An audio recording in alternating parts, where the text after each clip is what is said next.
भाऊ मला सांगा, काय घटना घडलेली आहे तुमच्या शेत परिसरामध्ये? काय नाव तुमचं, काय सांगाल?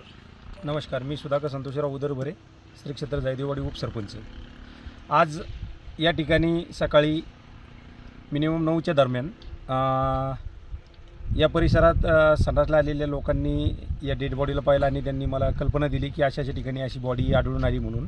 त्यानंतर मी पारद पोलीस स्टेशन, त्याचप्रमाणे धाड पोलीस स्टेशनला माहिती दिली की या ठिकाणी अशी बॉडी आढळून आली म्हणून.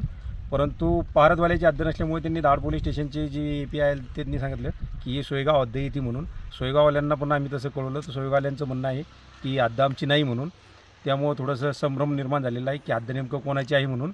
आणि त्याप्रमाणे या ठिकाणी बहुतेक नागरिक या ठिकाणी पाहण्यासाठी आले. त्यांनी हे सर्व पाहिल्याच्या नंतर हाच जबाब विचारला की नेमकं कोणाच्या हद्दीमध्ये ही डेड बॉडी येते म्हणून. काय सांगाल पोलीस प्रशासनाला, संबंधित विभागाला?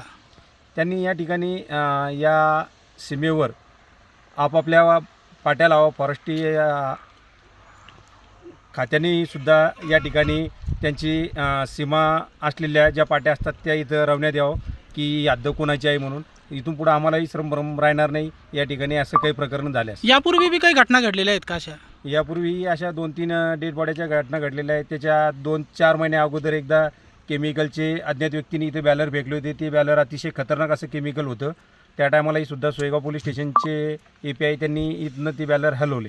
मग त्याचा तपास वगैरे लागला नाही का त्या बॉड्यांचा? कोणाच्या होत्या, काय होत्या? त्या बॉड्यांचा आतापर्यंत कुठलाही तपास लागलेला नाही आणि आतापर्यंत त्याविषयी माहिती पण मिळालेली नाही.